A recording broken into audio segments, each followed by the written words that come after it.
नमो भगवते वासुदेवाय। ओम नमो भगवते वासुदेवाय।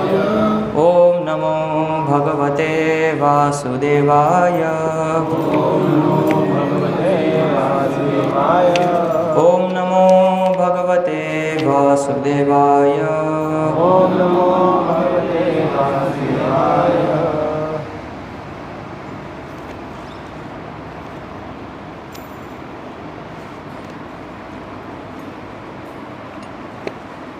ओम ज्ञानतिमिरन्धस्य ज्ञानञ्जनशलाकया चक्षुरुन्मीलितं येन तस्मै श्रीगुरवे नमः।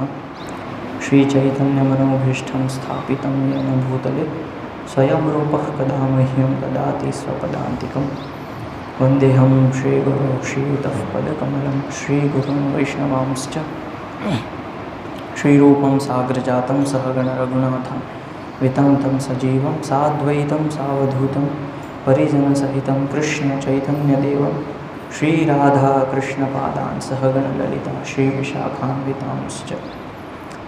नामश्रेष्ठं वनमपि सच्चिपुत्रमत्रस्वरूपं रूपं तस्यावजं पुरीं माधुरीं गोष्ठवतीं राधाकुण्डं गिरिवरमहो राधिका माधवाशां प्राप्तो यस्य पतितकृपया श्रीगुरुं तं नतोऽस्मि।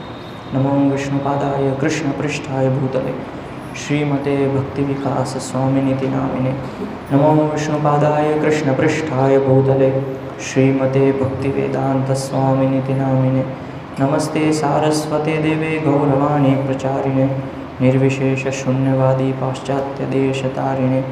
जय श्री कृष्ण चैतन्य प्रभो नित्यानंद श्री अद्वैत गदाधर श्रीवासादि गौरभक्तवृंद। हरे कृष्णा कृष्णा कृष्णा हरे हरे, हरे राम राम राम हरे हरे।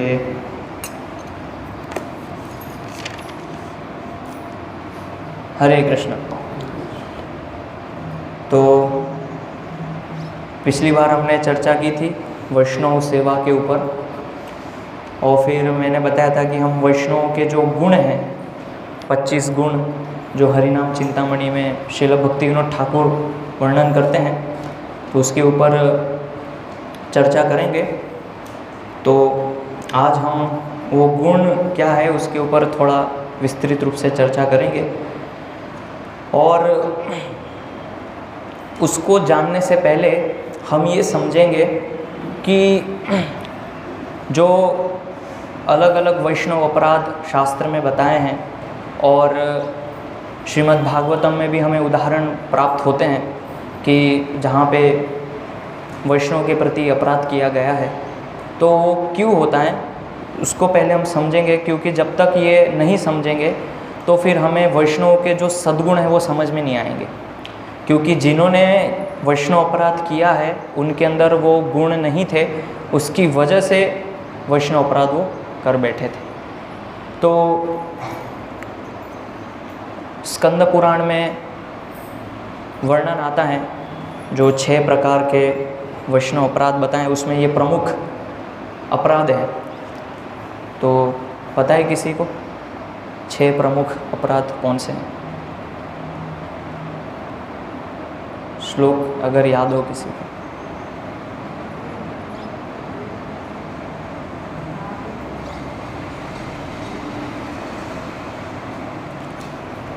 तो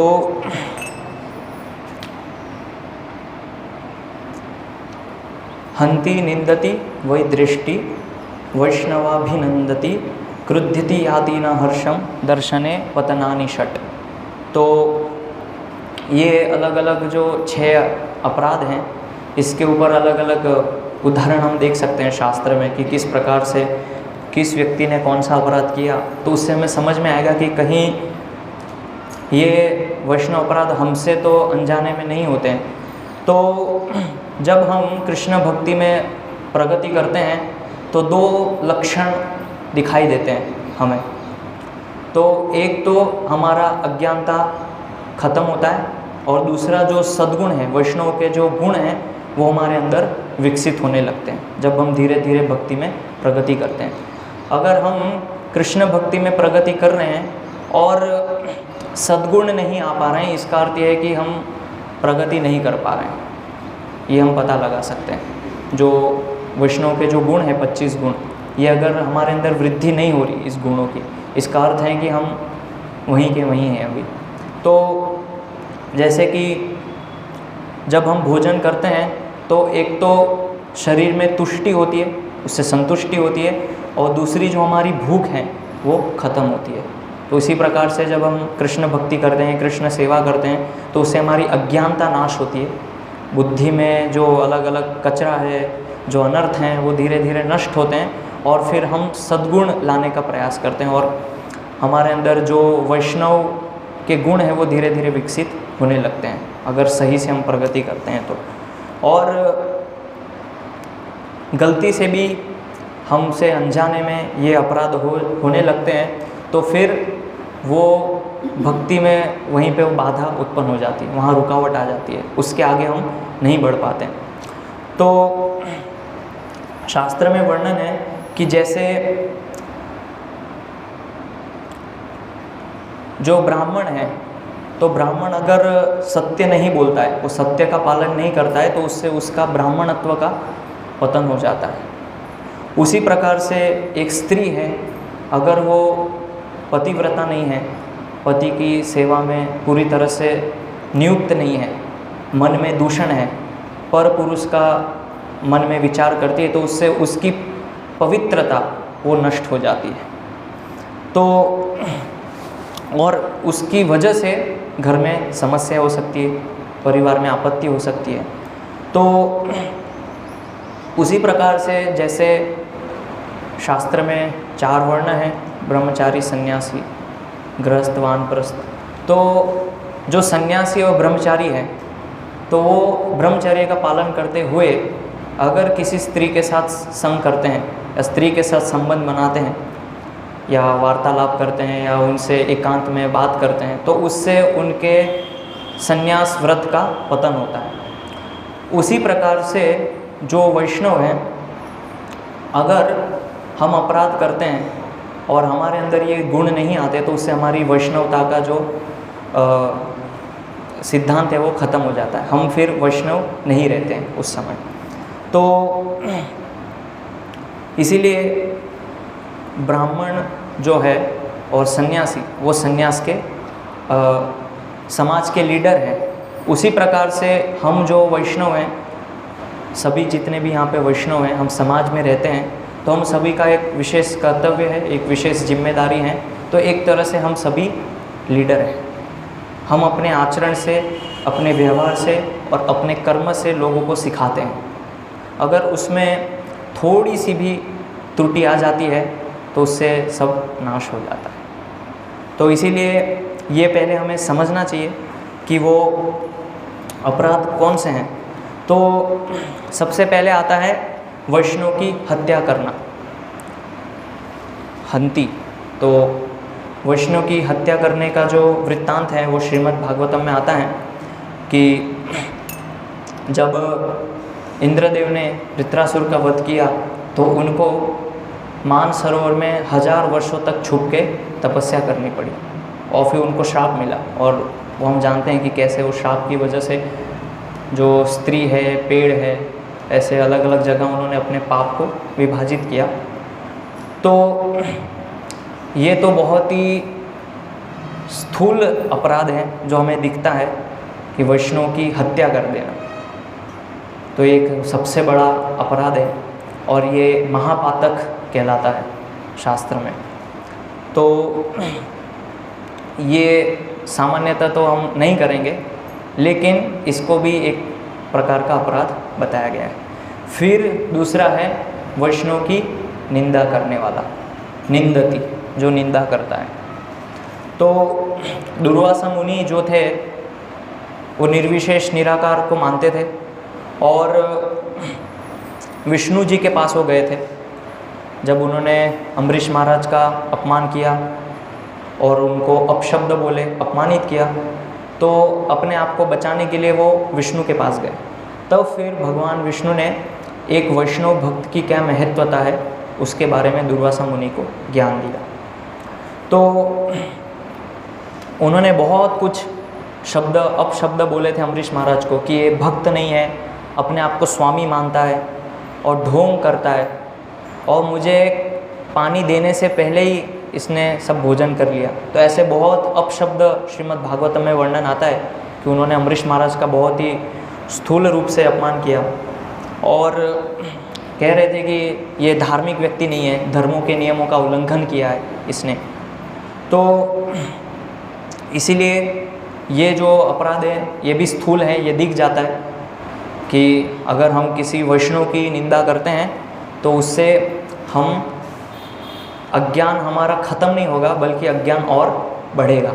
जैसे मैंने बताया कि कृष्ण भक्ति जब हम करते हैं तो अज्ञान ख़त्म होता है, लेकिन ये अपराध अगर हमसे होते हैं तो हमारा अज्ञान और बढ़ने लगता है धीरे धीरे। फिर तीसरा जो उदाहरण है कि भक्तों का द्वेष्टि, तो चैतन्य चरितामृत में वर्णन आता है कि जब श्रीवास ठाकुर भजन करते थे तो उस समय गोपाल चापल जो थे उन्होंने आक्षेप लगाया श्रीवास ठाकुर के ऊपर कि ये जो है भवानी का पूजा करते हैं और कुछ कुछ गलत गलत काम करते हैं। और ऐसे बहुत सारे उन्होंने श्रीवास ठाकुर के घर के बाहर शराब, अंडा, मांस और भभूत ये सब उनके घर के बाहर रख दिया और लोगों को ऐसा साबित किया कि ये इस प्रकार से पूजा करते हैं और लोगों को दिखाते हैं कि वैष्णव है, लेकिन अंदर कुछ और करते हैं घर में। तो ऐसा उन्होंने श्रीवास ठाकुर के प्रति, क्योंकि द्वेष था उनको श्रीवास ठाकुर के प्रति। तो जब ये चैतन्य महाप्रभु को पता चला कि इस प्रकार से गोपाल चापल ने जो है श्रीवास ठाकुर के ऊपर आक्षेप लगाया, तो चैतन्य महाप्रभु ने उनको बहुत समझाया, लेकिन वो नहीं समझे। और फिर चैतन्य महाप्रभु उनके ऊपर क्रोधित भी हुए कि मैं आपको कभी भी इस जगत से मुक्त नहीं करूँगा और आपको इसके लिए नरक में जाना पड़ेगा, क्योंकि आपने एक महान भक्त का अपराध किया, आपने एक भक्त से द्वेष किया है। तो फिर चैतन्य महाप्रभु ने कहा कि नरक में जाके आपको बहुत सारे कीड़े खाएंगे, और फिर उनको कोड़ हो गया शरीर पे, और फिर शरीर में उनको अलग अलग कीड़े जो है खाने लगे, श्राप दे दिया चैतन्य महाप्रभु ने। तो ये जो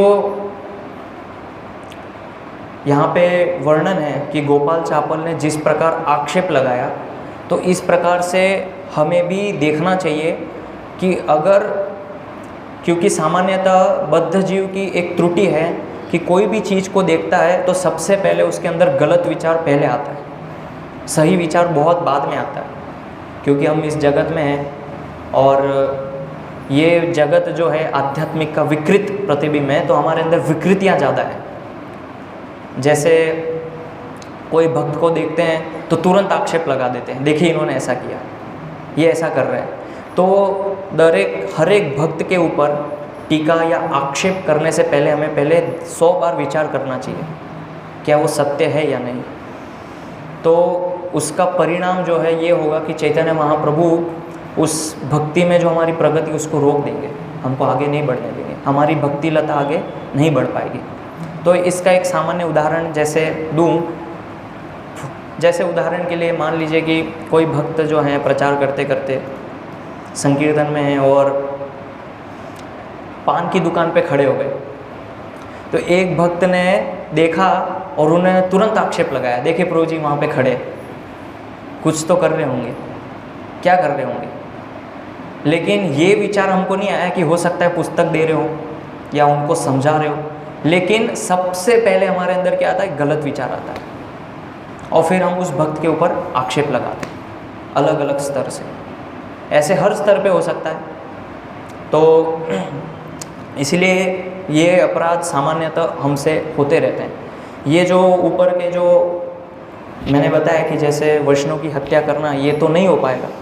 और निंदा भी होती है, वो तो हम अगर अपने आप को एनालाइज करेंगे, देखेंगे तो होता है। और फिर तीसरा भक्तों का द्वेष, यानी कि आक्षेप लगाना।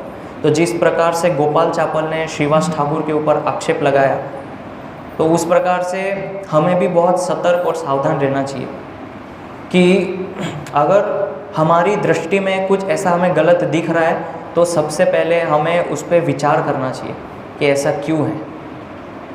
उसको अपने मन में एक विशेष प्रकार की धारणा नहीं बनानी चाहिए कि ऐसा ही होगा। जैसे उदाहरण के लिए मान लीजिए कोई ब्रह्मचारी है, अगर वो किसी शराब की दुकान पे खड़े हैं तो क्या सोचेंगे, प्रभु जी शराब लेने गए होंगे या उनकी इच्छा होगी इसलिए वहाँ खड़े हैं, कुछ तो होगा। लेकिन हम ये नहीं सोच पा रहे कि हो सकता है वो कुछ अलग उद्देश्य से गए प्रचार करने के। तो इसीलिए हमारे मन में बहुत सारी विकृतियाँ हैं। तो ज़्यादातर हम लोग रजोगुण और तमोगुण के प्रभाव से विचलित हो जाते हैं। सतोगुण अभी हमारे अंदर नहीं है। सतोगुणी बुद्धि जो है वो पहले सोचता है कि मैं जो बोल रहा हूँ क्या वो सत्य है या नहीं है, वो विचार करता है, तुरंत निर्णय नहीं लेता है। रजोगुणी और तमोगुणी व्यक्ति जो होता है, जिसकी बुद्धि इस प्रकार से होती है, वो तुरंत निर्णय लेता है। तो क्योंकि अभी हम भौतिक जगत में ऐसे लोगों के साथ रह रहे हैं जो तमोगुणी और रजोगुणी लोग हैं, जिनके अंदर सतोगुण का कोई प्रश्न ही नहीं है, तो हमारी बुद्धि भी उस प्रकार से हो जाती है, फिर हम सही रूप से निर्णय नहीं ले पाते। तो हमारे मन के अंदर 6 जो षड्विकार हैं, काम, क्रोध, लोभ, ये सब की परत चढ़ी हुई है, एक के बाद एक। काम है, फिर उसके ऊपर क्रोध है, लोभ है। तो ये सारे दुर्गुण की वजह से हम जो भी देखते हैं वो सब हमें दुर्गुण ही लगता है, कुछ भी सद्गुण नहीं लगता है। अगर कोई भक्त सही भी कर रहा है तो भी वो हमें दुर्गुण लगेगा। तो ये जो है भक्तों का द्वेष, यानी कि आक्षेप लगाना या उनके भक्तों के प्रति एक विशेष प्रकार की धारणा बनाना और उस धारणा को लेके मन में विचार करना, चिंतन करना, तो ये क्या होगा कि हमारी जो भक्ति लता है वो वहाँ रुक जाएगी, उसके आगे बढ़ नहीं पाएगी। तो ये एक अपराध है। फिर चौथा अपराध बताया, वैष्णव को देखकर प्रणाम न करना। तो इसका उदाहरण श्रीमद् भागवतम में, जैसे जब बृहस्पति आए, देवताओं के जो गुरु हैं, तो इंद्र अपने स्थान से खड़े नहीं हुए, उन्होंने अपमान किया और उनको देख के प्रणाम भी नहीं किया, क्योंकि वो अपने दुनिया में ही मस्त थे, मद थे, उनको मालूम ही नहीं है कि यहाँ पे गुरु आए हैं तो देख के उनको प्रणाम करना चाहिए, उठना चाहिए आसन से। और फिर दूसरा उदाहरण हम देखते हैं, रोमहर्षण और बलराम जी। जब बलराम जी वहाँ पे गए कथा के स्थान पे, तो रोमहर्षण स्थान से नहीं उठे, उनको प्रणाम भी नहीं किया। तो रोमहर्षण, उनकी तुलना अगर हमसे करें तो हमसे बहुत ज़्यादा श्रेष्ठ है। तो ये जो अपराध हैं, वैष्णव को देख के प्रणाम नहीं करना, ये अधिकतर सामान्यतः सब भक्त लोग ये मिस्टेक करते हैं, ये अपराध सबसे होता है। जो रोमहर्षण थे उनको तो ज्ञान था शास्त्र का, वो कथा कर रहे थे, उनका ज्ञान और हमारे ज्ञान की तुलना करें तो उनके सामने हमारा ज्ञान कुछ भी नहीं है, फिर भी उन्होंने अपराध किया। तो अगर हमारी तुलना करें हम, तो इसका अर्थ ये है कि ये तो हमसे होता ही है अपराध, कि हम वैष्णव को देख के प्रणाम नहीं करते। तो इसके ऊपर विशेष ध्यान देना चाहिए कि जब भी कोई वैष्णव मिले तो उनको प्रणाम करना चाहिए। जैसे मैंने पिछली बार बताया था कि जब गुरु महाराज आए थे गुरुकुल में, तो उन्होंने बताया कि बच्चे लोग जो हैं मुझे देख के प्रणाम नहीं करते, उनको सिखाइए कि किस प्रकार से जब भी गुरु को देखें तो पहले उनको प्रणाम करना है। तो फिर बच्चों को हमने धीरे धीरे प्रशिक्षण देके, को डांट के सिखाया बार बार। तो ये हमारा आदत नहीं है कि हम जब भी कोई वैष्णव से मिले तो उनको प्रणाम करें, इसलिए ये आदत को बनाना है, इसको डालनी है आदत को। फिर वैष्णव के ऊपर क्रोध करना, क्रोध करने की, तो ये अपराध किसने किया था? सौभरी मुनि ने गरुड़ जी के ऊपर क्रोध किया था और उसकी वजह से सौभरी मुनि का पतन हो गया। सौभरी मुनि जल में तपस्या कर रहे थे, जल के अंदर, जहाँ पे किसी भी प्रकार का, कोई भी प्रकार का विषय भोग नहीं है, लेकिन फिर भी केवल मछली को संग करने से, देखने से उनका वहाँ पतन हो गया और मानधाता की जो 50 कन्या हैं उनसे उन्होंने विवाह कर लिया। क्यों? क्योंकि गरुड़ जी के ऊपर उन्होंने क्रोध किया। तो इसी प्रकार से जो हम वैष्णव अपराध करते हैं ऐसा ज़रूरी नहीं है कि उसका परिणाम हमें तुरंत मिले,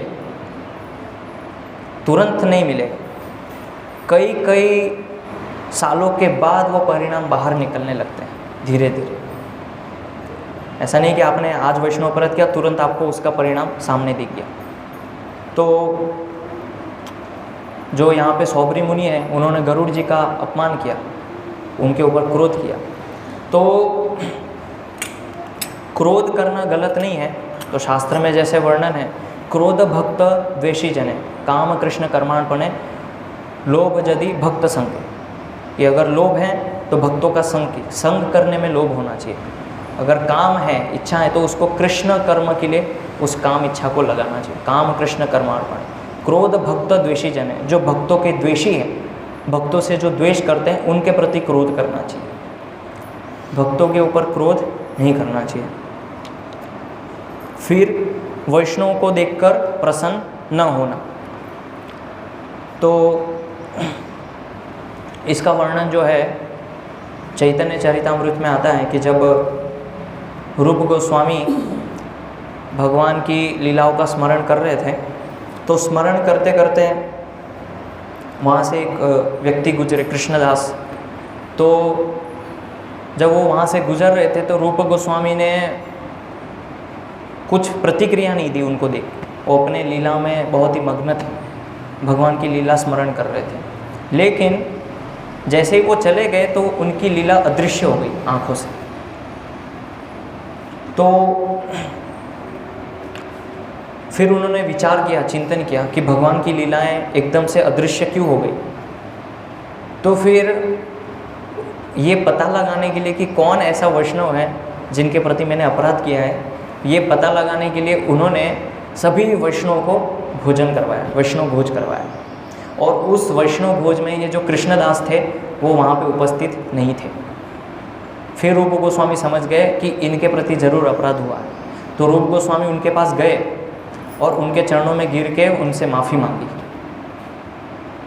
कि जब आप गए थे उस समय मैंने ध्यान नहीं दिया, मैं भगवान की लीला स्मरण कर रहा था, लेकिन एकदम से मेरी लीला जो है भगवान की वो आँखों से चली गई, तो फिर मुझे स्मरण आया।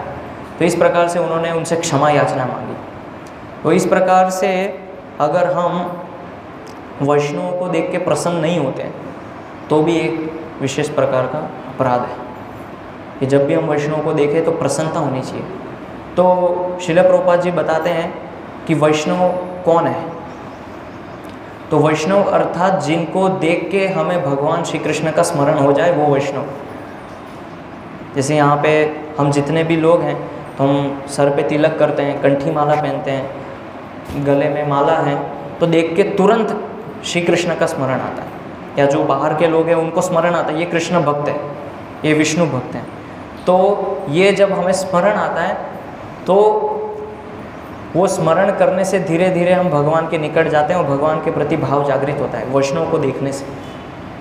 इसलिए वैष्णव को देख के प्रसन्न होना चाहिए कि वो हमें भगवान का स्मरण करने के लिए सहायता कर रहे हैं। वैसे तो हमसे स्मरण होता नहीं है, वैसे हम कहाँ याद करते हैं भगवान को, लेकिन जब वैष्णव से मिलते हैं तो वो हमें सहायता करते हैं कि भगवान को याद कीजिए, स्मरण कीजिए। तो इसलिए हमें प्रसन्नता होनी चाहिए वैष्णव को देख के। तो ये जो भी अपराध हमने देखे इसमें, तो हम देखते हैं कि त्रुटियां हुई हैं और उस त्रुटि की वजह से परिणाम भी भुगतने पड़े हैं। तो ऐसा नहीं है कि हमसे अनजाने में जो अपराध होते हैं या फिर हम ये सब अपराध करते रहेंगे तो भी हम माला करते रहेंगे और भक्ति में जुड़े रहेंगे। हम जुड़े रह सकते हैं कई कई जन्मों तक अपराध करते हुए, लेकिन जो परिणाम है भगवान श्री कृष्ण का शुद्ध प्रेम वो हमें प्राप्त नहीं होगा, वो कभी भी प्राप्त नहीं होगा अगर इस प्रकार से अपराध करते करते करते हम भक्ति करेंगे तो। इसीलिए अपराध से मुक्त होना बहुत ही जरूरी है। इसीलिए कहते हैं अपराध शून्य होए लहो कृष्ण नाम, कि अपराध शून्य होके कृष्ण का नाम लेना। जब अपराध शून्य होगा तब फिर हम सही रूप से कृष्ण का नाम ले पाएंगे। और ये सारे जो सद्गुण हैं वो कैसे विकसित हो गए हमारे अंदर। अभी तो हमने अपराध की चर्चा की कि अपराध हैं, इससे मुक्त होना है, दूर जाना है।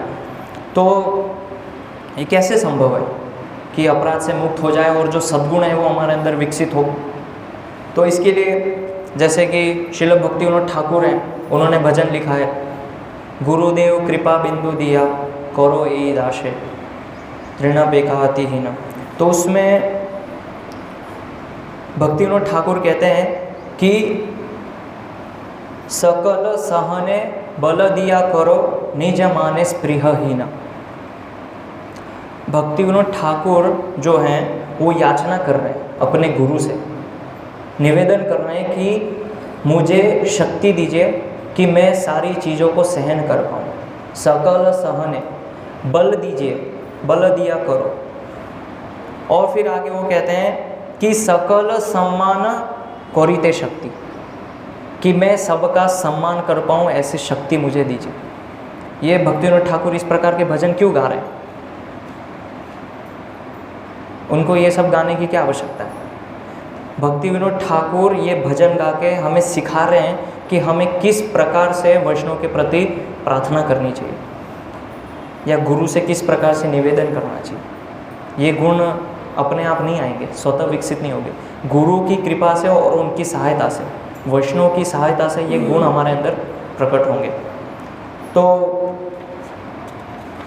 एक बार मैं इसका अनुवाद पढ़ता हूँ। हे गुरुदेव, कृपया आप इस दास पर अनुकंपा करें तथा सड़क पर पड़े हुए तिनके से भी अधिक हीन समझने की योग्यता प्रदान करें। कृपया मुझे सब कुछ सहने की शक्ति प्रदान करें तथा मुझे भौतिक इच्छाओं से मुक्त करें।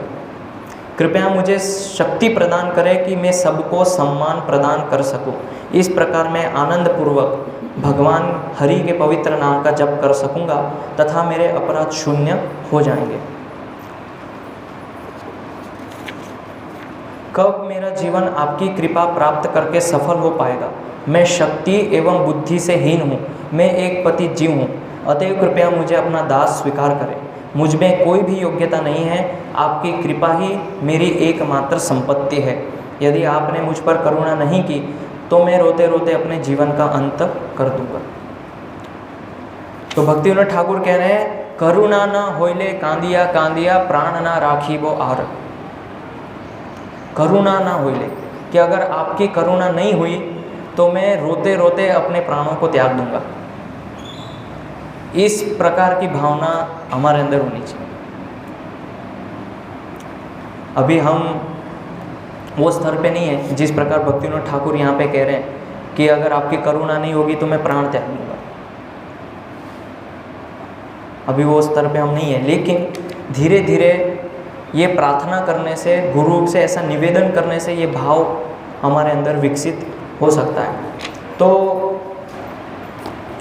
इसीलिए धीरे धीरे जो है हमें जो भक्ति विनोद ठाकुर के भजन हैं, आचार्यों के जो ऐसे वैष्णव गीत हैं जिसमें वो अपनी विनम्रता प्रस्तुत कर रहे हैं, ऐसे वैष्णव भजनों को याद करना चाहिए और उसको स्मरण करके वो गुण हमारे अंदर विकसित करने का प्रयास करना चाहिए, उनके शिक्षाओं का अनुसरण करके। तो भक्ति विनोद ठाकुर सिखा रहे हैं उनके भजनों से हमें।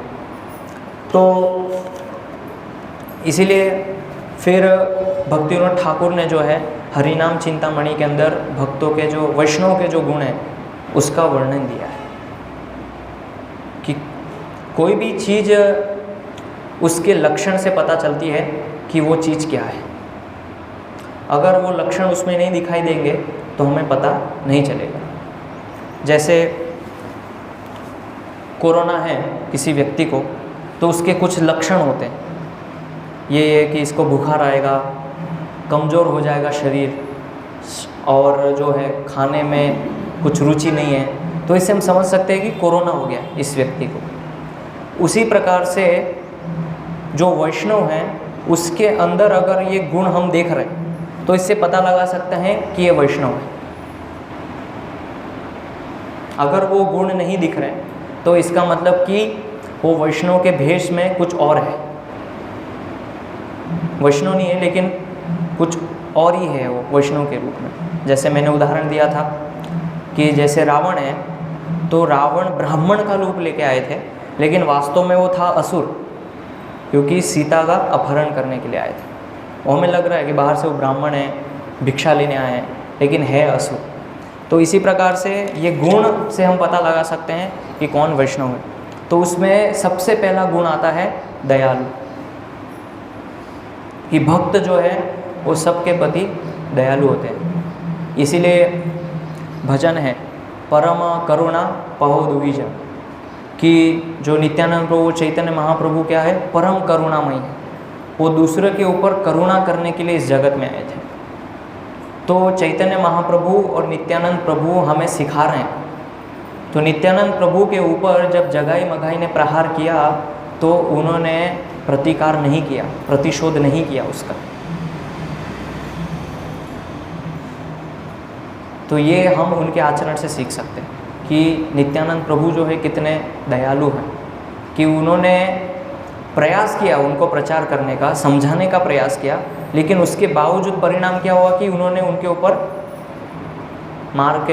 पत्थर मार के सर फोड़ दिया। लेकिन फिर भी चैतन्य नित्यानंद प्रभु जो है उसको सहन कर रहे हैं।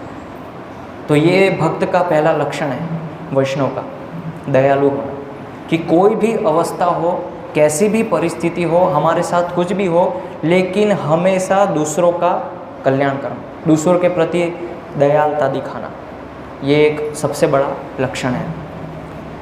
तो ये पहला गुण है। फिर दूसरा गुण भक्तिविनोद ठाकुर बताते हैं सहिष्णुता। तो दयालु यानी कि दूसरे के ऊपर करुणा करना, सहिष्णु यानी कि हमारे साथ कोई भी ऐसी परिस्थिति बने उसको सहन करना, हर एक अवस्था में, हर एक परिस्थिति में उसको सहन करना सीखना। तो इसीलिए चैतन्य महाप्रभु कहते हैं त्रिनादपि सुनीचेन तरोर इव सहिष्णुना अमानिना मान देना कीर्तन्य सदा। तरोर इव सहिष्णुना, तरो यानी वृक्ष। तो वृक्ष की तुलना क्यों की गई वहाँ पे, क्यों ऐसा बोला है तरोर इव सहिष्णुना, कि जो वृक्ष हैं वो हमें छाया देते हैं, लेकिन जब वृक्ष को काटने जाते हैं तो प्रतिशोध नहीं करते हैं कि मैंने फल दिया, छाया दी और कितना समय लगा मेरे को बड़ा होने में और आपने काट दिया, सब प्रतिशोध नहीं करते। इसीलिए तरोर इव सहिष्णु, कि वृक्ष के जैसा सहनशील होना चाहिए। फिर तीसरा जो लक्षण भक्तिविनोद ठाकुर वर्णन करते हैं वो है सम। तो सम यानी कि समभाव रहना, और ये जो लक्षण है भगवद गीता में भगवान 12वें अध्याय में भी वर्णन करते हैं, समौ शत्रौ च मित्र च तथा मानपमानयो। तो इसमें जो 12वां अध्याय है भक्ति योग, उसमें भगवान जो है भक्ति योग के अंदर वैष्णव यानी जो भक्त हैं उसके कुछ गुणों का वर्णन कर रहे हैं कि कौन भक्त प्रिय होता है। तो जैसे मैंने बताया समौ शत्रौ च मित्र च, तो उसमें भगवान बता रहे हैं कि जो मित्र तथा शत्रुओं के लिए समान है, जो मान तथा अपमान, शीत तथा गर्मी, सुख तथा दुख, यश तथा अपयश में समभाव रखता है,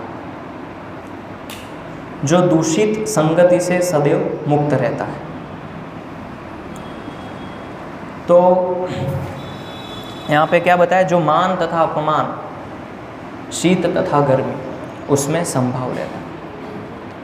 तो श्रील प्रभुपाद जी बताते हैं एक प्रवचन में, जैसे कि वो दूसरे अध्याय में श्लोक है मात्रा स्पर्शास्त्र कौनते शीतोष्ण सुख दुखदा।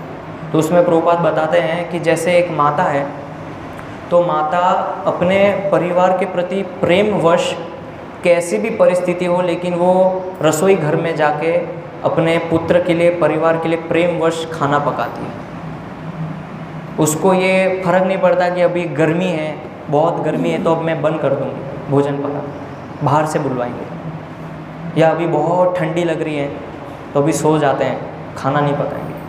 कैसी भी परिस्थिति हो, क्योंकि माता को अपने पुत्र से इतना प्रेम है कि वो हर परिस्थिति को सहने के लिए तैयार है। तो उसके ऊपर जो लेक्चर हैं उसमें श्रील प्रभुपाद बताते हैं कि अभी हमको भगवान श्री कृष्ण से प्रेम नहीं है, इसीलिए हम हर परिस्थिति में समभाव नहीं रहते हैं। जब हमें भगवान श्री कृष्ण से प्रेम होगा, भगवान श्री कृष्ण के लिए प्रेम विकसित होगा, तो भगवान जो भी कंडीशन हमारे साथ रखेंगे उसमें हम विचलित नहीं होंगे। हम विचलित क्यों होते हैं, क्यों परेशान होते हैं कि देखो उसने ऐसा बोल दिया, मेरे साथ ऐसा हुआ, वो ऐसा कर दिया उन्होंने? क्योंकि हम केंद्र में हमारा मन रखते हैं, केंद्र में हम भगवान श्री कृष्ण को नहीं रखते हैं।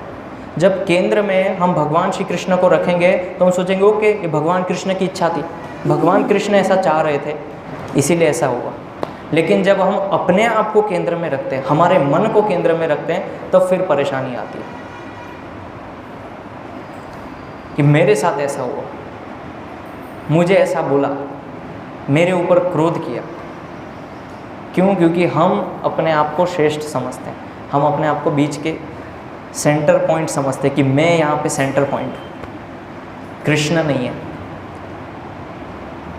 तो इसीलिए हम हर परिस्थिति में समभाव नहीं रह पाते हैं। जब भगवान से प्रेम होगा तो हम हर एक कोई भी परिस्थिति हो, कैसी भी अवस्था हो, हम उसमें स्थिर रहेंगे। फिर दूसरा, चौथा जो गुण है भक्तिविनोद ठाकुर बताते हैं, द्रोह शून्य व्रत, कि शरीर को ज़्यादा कष्ट किए बिना तपस्या करना। जैसे कुछ भक्त होते हैं, तो एक भक्त थे गुरु महाराज के, बहुत ही वरिष्ठ शिष्य हैं, तो उन्होंने ऐसा व्रत लिया कि जो प्रसाद कई बार जो बच जाता है सर्विंग होने के बाद या नहीं बचता है, या कई बार बाहर से जो लोग आते हैं डस्टबिन में डाल देते हैं, या जो पुराना होता है, तो ऐसा उन्होंने व्रत लिया कि ऐसा बचा कुचा जो होगा वो मैं खाऊंगा। और तपस्या कर रहे थे, उन्होंने स्वेच्छा से ऐसा व्रत लिया कि ऐसा मैं तप करूंगा। तो उन्होंने खाया कुछ समय, 1 महीने तक खाया, फिर उसके बाद वो बीमार हो गए, उनको हॉस्पिटलाइज करना पड़ा उस भक्त को। फिर बाद में उन्होंने वो व्रत को छोड़ दिया। तो ऐसे अकारण रूप से हमारे शरीर को कष्ट नहीं देना चाहिए, ऐसे व्रत नहीं करना जिससे हमारे शरीर को हानि हो, कष्ट हो। एक और गुरु महाराज के शिष्य थे, अभी कुछ दिन पहले उन्होंने शरीर छोड़ा, ब्रह्मचारी थे, तो वृंदावन में रहते थे और रिसर्च करते थे गुरुकुल के ऊपर। तो वृंदावन में रह के रोज केवल 1 दोना कड़ी पीते थे, केवल 1 दोना कड़ी पीते थे और कुछ फल या जूस लेते थे दिन में। और उससे ऐसे उन्होंने कई महीनों तक गुजारा चलाया वृंदावन में। और अभी कुछ दिन पहले उनका देहांत हुआ, और जब उनको हॉस्पिटलाइज किया तो उनकी किडनी फेल हो गई थी, लीवर खराब हो चुका था। क्यों? अत्यधिक कष्ट लेने की वजह से। डॉक्टरों ने बताया कि इन्होंने बहुत अपने शरीर को पीड़ा दी है, समय पे खाना नहीं खाया है, सही से भोजन नहीं लिया है, और अभी कुछ समय पहले उनका शरीर छोड़ दिया। तो ऐसे ही हमें जोश में आके, उत्साह में आके कि मैं ऐसा व्रत लूँगा, शरीर को कष्ट दूंगा और भक्ति में आगे बढ़ूंगा, तो बहुत सोच समझ के देखना चाहिए कि हमारी शक्ति क्या है, सामर्थ्य क्या है, उसके अनुसार ही व्रत करना चाहिए। अकारण रूप से शरीर को कष्ट नहीं देना चाहिए, क्योंकि ये शरीर जो है भगवान की संपत्ति है। इससे हमें अधिक, हमारा उद्देश्य है कि इस शरीर से अधिक भगवान की सेवा हो। अगर व्रत करने से, तपस्या करने से हम भगवान की सेवा नहीं कर पा रहे हैं, तो फिर वो व्रत से, तप से भगवान प्रसन्न नहीं होंगे, क्योंकि सेवा रुक गई है भगवान की। इसीलिए यहाँ पे बताया द्रेह शून्य व्रतम, कि शरीर को जो है अकारण रूप से कष्ट में नहीं डालना चाहिए। फिर 5वां गुण भक्तिविनोद ठाकुर बताते हैं सत्यसार। सत्यसार यानी सत्यनिष्ठ।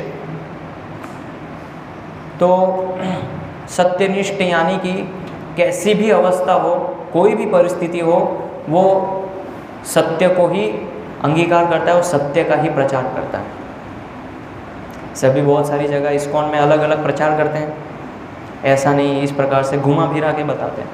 लेकिन जो सत्यसार भक्त होता है वो सत्यनिष्ठ होता है, उसको पता है परम पूर्ण पुरुषोत्तम भगवान कृष्ण है, ये सत्य है, और उसी का ही प्रचार करता है। तो हमें सत्यनिष्ठ बनना है, ऐसे घुमा फिरा के कि ऐसा करेंगे तो ऐसा होगा, भगवद गीता में ऐसा, आप ये करेंगे तो ऐसा हो जाएगा। सत्यता का प्रचार करना है, जो सत्य है उसको स्थापित करना है सबके सामने, तो उसको कहते हैं सत्य सार। ये एक भक्तिविनोद ठाकुर बताते हैं 5वां लक्षण। फिर छठा जो गुण है वो बताते हैं विशुद्धात्मा, कि जो भक्त वैष्णव होता है वो शुद्ध होता है, उसका कर्म, आचरण और व्यवहार से वो शुद्ध होता है, किसी भी प्रकार का मिश्रण नहीं होता है। जैसे पानी है और पानी के ऊपर अगर हम तेल डाल देंगे तो क्या मिश्रित नहीं होता है, वो अलग तैरता है। तो उसी प्रकार से जो वैष्णव है उसके अंदर किसी प्रकार का कोई मिश्रण नहीं होता है, वो शुद्ध होता है, प्योर। तो इसलिए एक लक्षण है भक्त का विशुद्धात्मा, मन से, वाणी से, क्रिया से, हर तरीके से हमें शुद्ध बनने का प्रयास करना चाहिए। फिर 7वां लक्षण भक्तिविनोद ठाकुर बताते हैं परहित रत। परहित यानी कि जो दूसरों का हित करने में भला समझता है, वो वैष्णव का एक लक्षण है, परहित रत, जो दूसरे का हित करने के लिए हमेशा आगे रहता है। ये बहुत ही महत्वपूर्ण लक्षण है कि दूसरों के हित के बारे में सोचना।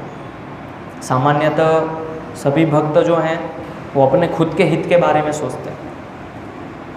ये परीक्षा तब होती है जब हम यात्रा जाते हैं, उस समय हो जाती है परीक्षा, जैसे कि रूम बहुत ऊपर मिल गया, गद्दा नहीं था हमारे रूम में, पानी नहीं आ रहा था, वो भक्त को अच्छा रूम दिया, हमको ख़राब कमरा दे दिया। तो परहित, दूसरों का हित किस में है वो सोचना, उससे भगवान अधिक प्रसन्न होंगे।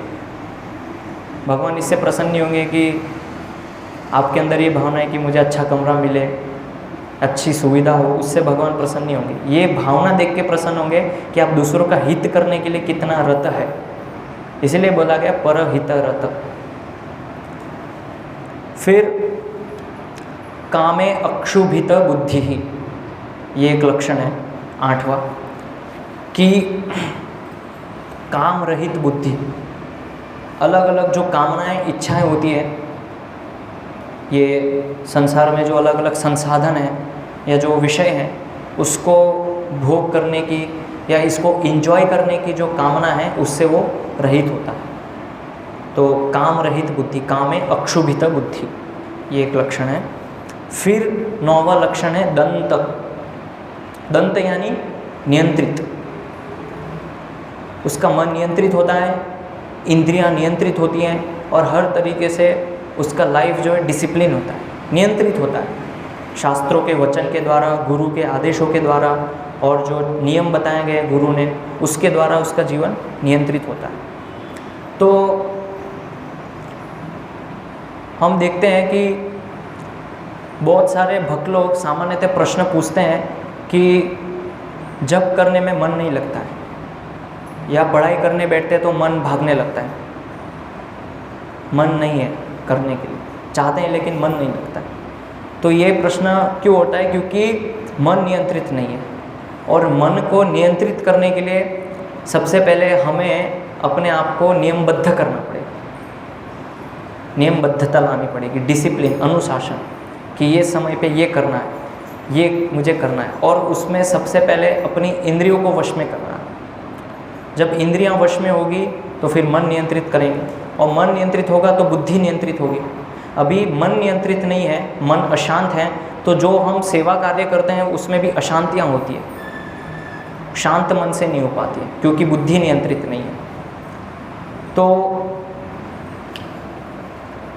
इसीलिए श्रील प्रभुपाद जी बताते थे कि जैसे समुद्र है, तो समुद्र को जब हम ऊपर से देखेंगे तो बहुत सारी लहरें आती है ऊपर, लेकिन अगर हम समुद्र के अंदर जाएंगे तो एकदम शांत और पीसफुल, कूल डाउन। ऊपर ऊपर हमें लग सकता है कि देखो ये भक्त चिल्ला रहा है, डांट रहा है, ये भाग रहा है, इधर भाग रहा है, चिल्ला चोट हो रही है, ऊपर ऊपर दिख रहा है, लेकिन मन से नियंत्रित, अंदर एकदम शांत है। तो ये भी एक लक्षण है, आगे आएगा, शांत मन, एक लक्षण आगे भक्तिविनोद ठाकुर बताएंगे। तो इस प्रकार से जब हम नियंत्रित करते हैं अपनी बुद्धि और मन को, तो अंदर से हम शांत रहते हैं। ये इसीलिए चैतन्य चरितामृत में बोला है कि जो भगवान के भक्त होते हैं वो क्या हमेशा शांत रहते हैं। भुक्ति मुक्ति सिद्धि कामी सकल अशांत, कि जो भुक्ति मुक्ति चाहते हैं, सिद्धि कामी है, वो लोग हमेशा अशांत रहते हैं। कृष्ण भक्त निष्काम अतैव शांत, जो कृष्ण भक्त हैं वो हमेशा शांत रहते हैं। इसका अर्थ ये नहीं है कि हम एक जगह पे बैठे रहते हैं, कुर्सी पे बैठे रहेंगे, हिलेंगे डुलेंगे नहीं। शांत यानी मानसिक रूप से शांत, मन से। तो हमारी इंद्रियों को जो है नियंत्रित करने का प्रयास करना चाहिए, देखना चाहिए कि कौन सी मेरी इंद्रियां कमज़ोर है। ये हर एक इंद्रियां की एक एक कमजोरी होती है, तो देखना चाहिए कि अभी मेरी ये इंद्रियां बहुत कमज़ोर है, इसको रोकना चाहिए। अभी या तो मन नियंत्रित नहीं है तो इसको पहले नियंत्रित करना है। तो इस प्रकार से जब नियंत्रित मन से भक्ति करेंगे तो फिर मन लगेगा। अभी मन अशांत है, इसीलिए वो भक्ति कार्य करने में हमारा मन नहीं लगता है। तो वो कैसे होगा? वो पहले इंद्रियों को दमन करने से होगा, इसीलिए बोला गया दंत। फिर 10वां जो गुण है वो बताते हैं अकिंचन। तो अकिंचन का अर्थ होता है स्वामित्व भावना से रहित, स्वामित्व की भावना से रहित। तो जैसे कि कुंती महारानी बताती है, नमो किंचन वित्ताय निवृत्त गुणवृत्त, कि आप ऐसे लोगों के धन है जो निर्धन है, जिनके पास कुछ भी नहीं है, तो ऐसे लोगों के आप धन हैं। तो जब हम अपने आप को स्वामित्व की भावना से रहित देखेंगे तो फिर कृष्ण हमको अपनाएंगे। और ये हम देखते हैं भक्तों के जीवन में जो उन्नत होते हैं भक्ति के स्तर पे, तो वो बहुत सारी चीज़ें करते हैं लेकिन उसमें अपने आप को स्वामी नहीं मानते। जैसे अगर हम अपने स्तर पे बात करें तो कई बार ऐसा होता है जब हम पूछते हैं कि ये सेवा मैंने की, ये सेवा आप कर रहे हैं, हाँ ये सेवा मैं कर रहा हूँ। तो इसको अगर हम अपने बोलचाल भाषा में अगर सुधारें तो इस प्रकार से बोल सकते हैं कि सेवा मैं नहीं कर रहा हूँ, मैं गुरु को सहायता कर रहा हूँ। से कोई बोलेंगे कि आप कुकिंग कर रहे हैं, तो नहीं, कुकिंग मैं नहीं कर रहा हूँ, श्रीमती राधा रानी को मैं असिस्ट कर रहा हूँ। हम कौन होते सेवा करने वाले? हम तो उनको सहायता कर रहे हैं, या जो गुरु हैं जो कार्य कर रहे हैं उनके प्रचार में हम सहायक बन रहे हैं। या हम क्या कहते हैं, मैंने किया। लेकिन जब बुरा होता है तो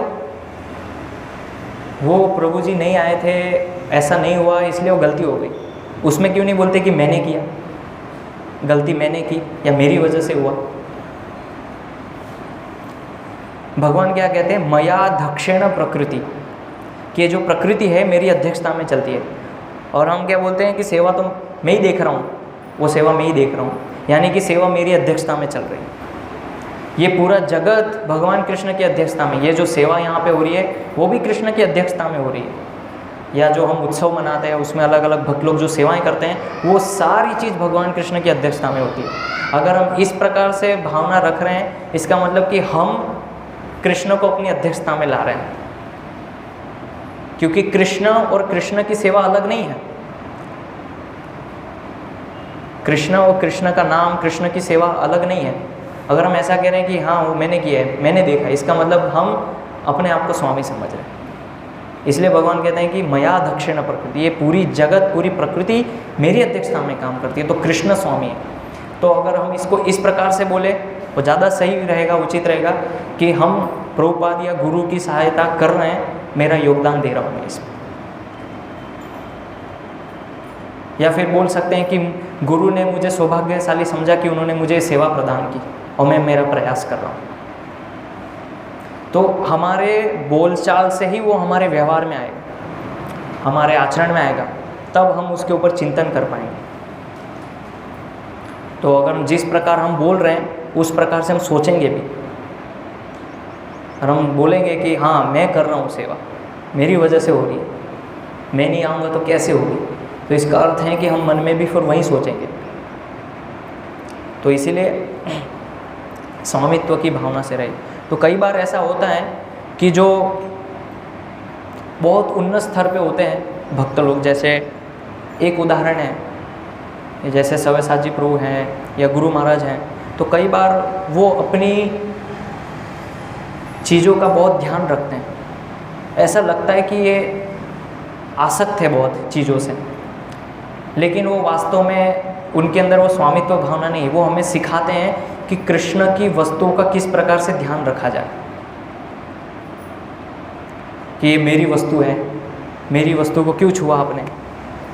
ऐसा लगता है कि स्वामी भाव है इनके अंदर। तो एक बार 2016 में भोपाल के अंदर रथ यात्रा थी, तो एक भक्त कीर्तन कर रहे थे और कीर्तन करते करते उनका गला खराब हो गया बीच में। तो गुरु महाराज के पास गले के लिए गोली थी, औषधि थी। तो मैंने उस जो गुरु महाराज के सर्वेंट थे, मैंने उनको बोला कि महाराज की गोली निकाल के उनको दे दीजिए, तो गला ठीक हो जाएगा। तो वो भक्त ने दवा निकाल के दी। और फिर जब गुरु महाराज को रथ यात्रा के बाद पता चला कि ऐसा हुआ था, तो उन्होंने बहुत ही डांटा, क्रोध किया कि इस प्रकार से आपने क्यों किया, मुझे पूछे बिना मेरी वस्तु क्यों छुई आपने। गुरु की परमिशन के बिना उनकी चीज़ों को नहीं छूना चाहिए। तो एक हमें लग सकता है कि कैसे इतने उन्नत स्तर पे, लेकिन स्वामी भाव, मेरी वस्तु है, क्यों छुई। लेकिन वास्तव में वो सिखा रहे हैं कि शिष्य का कर्तव्य क्या है, कैसे शिष्य को पालन करना चाहिए। तो गुरु महाराज ने बताया, बाद में हमको सिखाया कि गुरु की परमिशन के बिना, गुरु की आज्ञा के बिना उनकी कोई भी वस्तु का प्रयोग नहीं करना है। ऐसे कई बार प्रभु जी जो है सव्यसाची प्रभु है, कई बार उनकी वस्तुएं गुम हो जाती है या टूट जाती है, तो भक्तों को डांटते हैं कि आपको मैंने दिया, आपने ऐसा क्यों किया, वो मैंने आपको पेन दी थी, आपने क्यों घुमा दी। तो हमें लग सकता है छोटी छोटी चीज़ें कितना आसक्त हैं चीज़ों से, लेकिन वो आसक्त नहीं है, वो अपनी जिम्मेदारी निभा रहे हैं कृष्ण भक्ति के अंदर, वो सिखा रहे हैं। तो स्वामित्व की भावना नहीं है। तो इसीलिए हमारे क्रिया से और बोलचाल से पता चलेगा कि हम मानसिक रूप से क्या सोच रहे हैं, क्या चिंतन कर रहे हैं। तो इस प्रकार से हमें अपने बोलचाल में इस प्रकार से प्रयास करना चाहिए कि हम ये भावना विकसित करें कि गुरु ने मुझे वो योग्यता दी है और मुझे सौभाग्यशाली समझा, इसलिए मुझे उन्होंने ये सेवा प्रदान की है, या कृष्ण ने मुझे सौभाग्यशाली समझा, इसलिए मैं उनकी ये सेवा कर पा रहा हूँ। फिर 11वां जो लक्षण है बताते हैं मृदु, भक्तिविनोद ठाकुर बताते हैं को मृदु होता है, अंदर से भी बाहर से भी। फिर 12वां जो लक्षण है शुचि, यानी कि स्वच्छ। तो स्वच्छ आंतरिक जो स्वच्छता है वो हम हरे कृष्ण महामंत्र जप करके करते हैं, और बाह्य जो स्वच्छता है स्नान करना, स्वच्छ वस्त्र पहनना, शौच क्रिया के बाद स्नान करना, लघु शंका जाने के बाद हाथ पांव धोना, कुल्ला करना, और नाखून काटने के बाद स्नान करना, दाढ़ी बनाने के बाद स्नान करना। तो ये सारी बाह्य शुचिता है। तो ये सब हम पालन करते हैं ताकि धीरे धीरे ये सब पालन करने से आंतरिक रूप से भी हम स्वच्छ हो पाए। तो हालांकि वो श्लोक है कि ओम अपवित्रम पवित्रो वा सर्वावस्थां गतोपि वा यस्मरणे पुंडरीकाक्ष सबाह्यभ्यनंतर शुचि, कि जो पुंडरीकाक्ष है उनका कोई स्मरण कर जाए तो बाहरी और आंतरिक रूप से स्वच्छ हो जाता है। लेकिन अभी हम वो स्तर पे नहीं कि भगवान का नाम लेने से हम स्वच्छ हो जाएंगे। इसीलिए भगवान का नाम लेने के लिए भी पहले हमें शुद्ध होना, स्वच्छ होना पड़ेगा बाहरी रूप से, तभी हम सही रूप से नाम ले पाएंगे।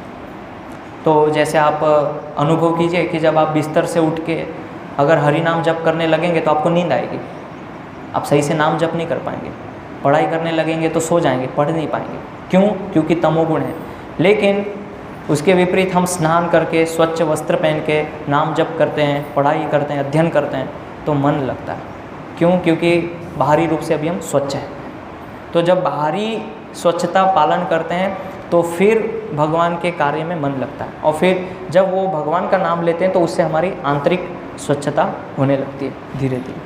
तो ये बहुत ही, अगर कोई भी गुण पालन नहीं कर पाए लेकिन कम से कम ये गुण तो पालन करना चाहिए। स्वच्छता, शुचि, हर एक चीज़ में शुद्धता। फिर 13वां लक्षण भक्तिविनोद ठाकुर बताते हैं परिमित भोजी। परिमित भोजी अर्थात कि भोजन में, खाने पीने में नियंत्रण करना। तो खाली भोजन नहीं, और भी अन्य जो कार्य हैं उसमें नियंत्रण रखना। तो ऐसा सामान्यतः देखा जाता है कि अधिकतर भक्तों का जो स्वास्थ्य है वो खाने से बिगड़ता है, क्योंकि खाने में नियंत्रण नहीं, कि किस समय पे क्या खाना चाहिए, ऋतुचर्या है उसका पालन करना चाहिए, इस समय पे ये नहीं खाना चाहिए, कुछ भी उल्टा सिल्टा हम खाते रहते हैं, आयुर्वेद के कुछ नियम नहीं पता है। तो ये सब नियंत्रण नहीं रखने की वजह से हमारा स्वास्थ्य खराब होता है, और उसकी वजह से फिर हम पीड़ित रहते हैं कि ये समस्या है, वो समस्याएं हैं, पेट में प्रॉब्लम है, कमर में दर्द है, घुटनों में दर्द है। तो इसीलिए खाने में नियंत्रण, परिमित भोजन। सभी भक्तों को आयुर्वेद के कुछ सामान्य सिद्धांत पता होना चाहिए कि ये ऋतु में ये नहीं खाते हैं, इसके साथ ये नहीं खाना चाहिए। ये सिद्धांत हमें पता होने चाहिए। आप ये नहीं कह सकते कि कृष्ण भक्ति से इसका क्या संबंध है। कृष्ण भक्ति से इसका संबंध ये है कि अगर हम ये ध्यान नहीं रखेंगे तो हमारा शरीर अस्वस्थ हो जाएगा और हम सही से भगवान की सेवा नहीं कर पाएंगे। तो जब ये जानकारी होगी तो हम उसका पालन कर पाएंगे और हम अपने शरीर को स्वस्थ रख पाएंगे और फिर भगवान की अच्छे से सेवा कर पाएंगे। तो ये बहुत ही बड़ा विषय है। और आयुर्वेद में तो बताया है कि किसी भी बीमारी के लिए कोई औषधि नहीं है, सबसे बड़ी औषधि आहार है, डाइट। किस प्रकार का आहार आप लेते हैं, क्या लेते हैं, वो सबसे बड़ी औषधि। अगर डाइट, आहार हमने नियंत्रित कर लिया तो बहुत सारी बीमारी अपने आप ठीक हो जाएगी। जैसे उदाहरण के लिए ये दूध है और लस्सी है, और किसी भक्त को अगर नहीं पता है वो दूध और लस्सी पी लेगा तो उस पेट में समस्या होगी, डायरिया हो जाएगा। तो इसीलिए कुछ बेसिक चीज़ें सिद्धांतों में पता होना चाहिए खाने पीने की।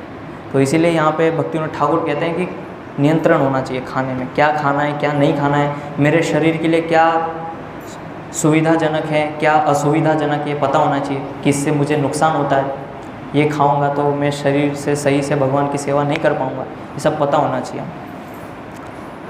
फिर शांत मन। शांत मन शांत होता है, इसे बहुत रजोगुण की तरह इधर उधर भागता दौड़ता नहीं रहता है, जैसे बाहर के लोग दौड़ भाग करते रहते हैं, पैसा कमाने के लिए इधर उधर दौड़ रहे हैं, चिंतित हैं, परेशान हैं। इस प्रकार से नहीं, शांत है, बहुत शांतता से सब कार्य हो रहे हैं कृष्ण की सेवा के लिए। और फिर अनीह, जो 15वां लक्षण भक्तिविनोद ठाकुर कहते हैं अनीह, यानी कि भौतिक वस्तुओं से विरक्त।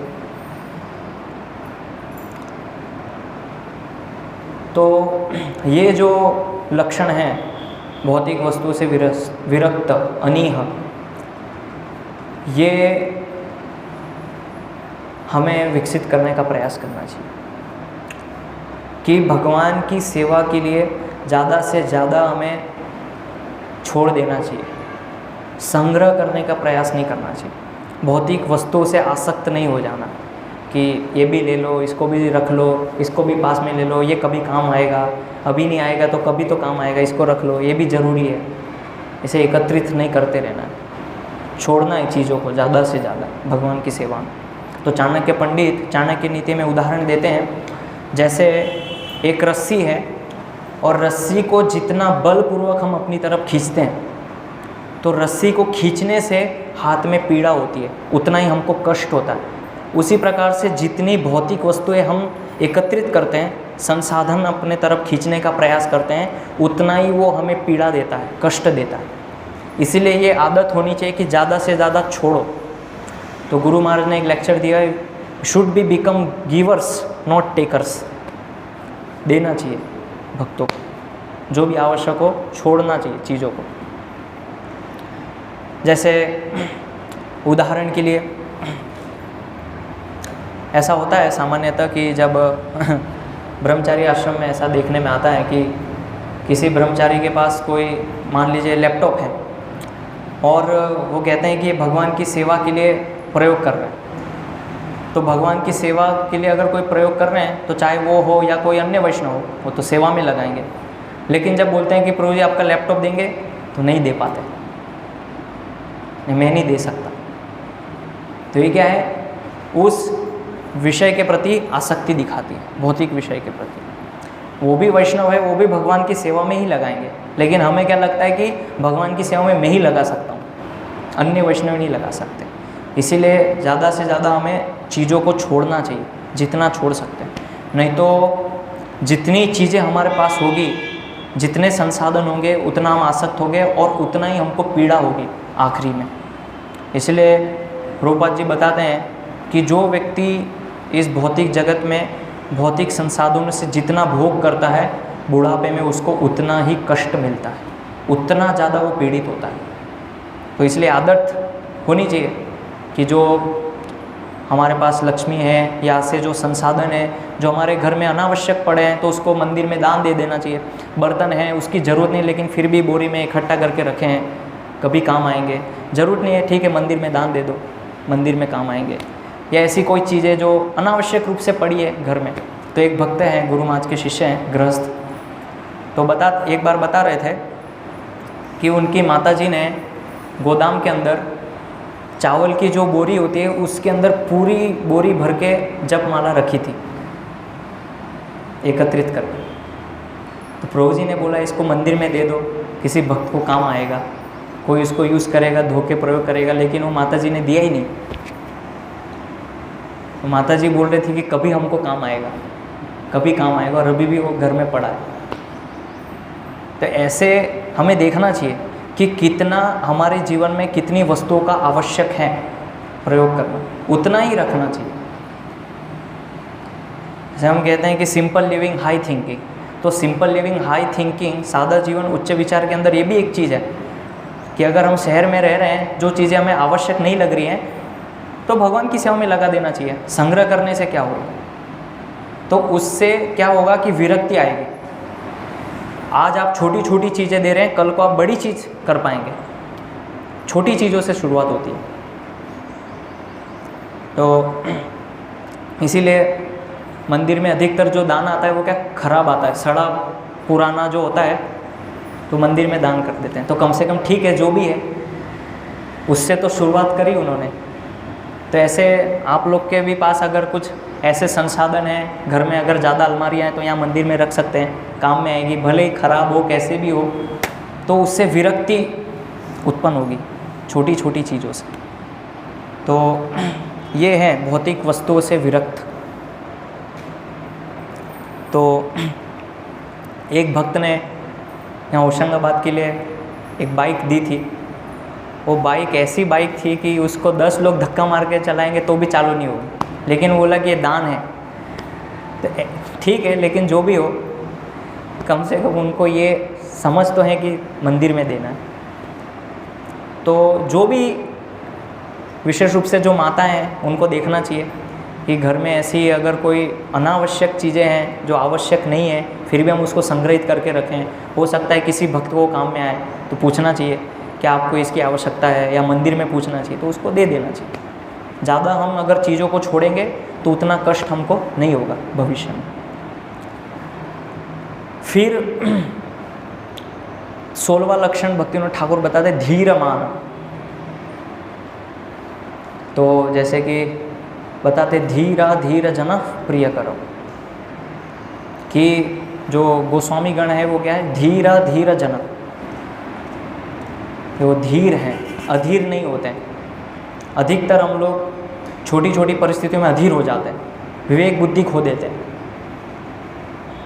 तो क्या हो गया, कैसे हो जाएगा, क्या हो जाएगा, अधीर हो जाए। धीर बनना, जितना मन को शांत रखेंगे उतनी ही चीज़ें सरलता से हल हो जाएगी।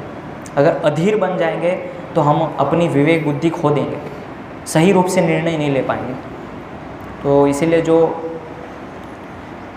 हम देखते हैं कि बाहर के जगत में लोग हैं, उनको कुछ हासिल नहीं होता है तो अधीर हो जाते हैं और उस अधीरता के वश सुसाइड कर लेते हैं, आत्महत्या कर देते हैं, अपने शरीर को नाश कर देते हैं। क्यों? क्यों? अधीर हो गए कि नहीं मिला, मुझे नहीं मिला तो अभी शरीर को ख़त्म कर दो। तो जब हम धीर रहेंगे तो बुद्धि शांत रहेगी, और बुद्धि शांत रहेगी तो हम सही रूप से कोई भी चीज़ का निर्णय ले पाएंगे। तो इसलिए ये बहुत ही महत्वपूर्ण है, धीर, हर एक परिस्थिति में धीर रहना। फिर 17वां लक्षण है स्थिर। जैसे कि समुद्र का उदाहरण प्रभुपाद देते हैं कि समुद्र अंदर से एकदम स्थिर है, वो ऊपर से भले ही ऐसा लग रहा है कि विचलित है, लहरें आ रही है जा रही है, लेकिन अंदर से वो स्थिर है। तो ऐसे ही हमें अपने साधना में, सेवा कार्य में, भक्ति कार्य में, नियम पालन करने में स्थिरता लानी है। अस्थिर नहीं है, कभी किया कभी नहीं किया, 1-2 संडे आए, 2-3 संडे छोड़ दिए, 2-4 दिन मंगला आरती है, 3-4 दिन छोड़ दिए, 1-2 दिन अध्ययन किया, 3-4 दिन छोड़ दिया, फिर 1-2 दिन अध्ययन किया, फिर छोड़ दिया। स्थिर रहना है हर एक कार्य में, साधना में, भक्ति में, जो भी कार्य करो उसमें स्थिरता लाने का प्रयास करना है। फिर 18वां लक्षण भक्तिविनोद ठाकुर बताते अप्रमत्त। अप्रमत्त यानी सावधान और सजग, कि जो वैष्णव है कोई भी कार्य करता है सावधानी पूर्वक और सजगता से, कि कोई त्रुटि ना हो जाए भगवान की सेवा में। अप्रमत्त, इसलिए वो श्रीमद् भागवतम में श्लोक नूनम प्रमत्त कुरुते विकर्म, कि जब हम प्रमत्त पागल हो जाते हैं तो कुछ भी कार्य करने लगते हैं, विकर्म करने लगते हैं। इसीलिए भक्तिविनोद ठाकुर बोलते हैं अप्रमत्त, प्रमत्त नहीं होना है, पागल नहीं बनना है। तो 3 स्टेज 3 अवस्थाएं होती है, मत्त, उन्मत्त और प्रमत्त, और उसका विपरीत होता है अप्रमत्त। ये 3 पागल की श्रेणियां हैं, मत्त, उन्मत्त और प्रमत्त। और प्रमत्त जो है सबसे पागल। तो यहाँ पे ये बताया अप्रमत्त कि भगवान के जो भक्त होते हैं, जो वैष्णव होते हैं, वो पागल नहीं होते हैं, सावधान रहते हैं, स्थिरता से कार्य करते हैं, सजग रहते हैं हर चीज़ में। फिर 19वां लक्षण बताते हैं सुगंभीर, गंभीरता।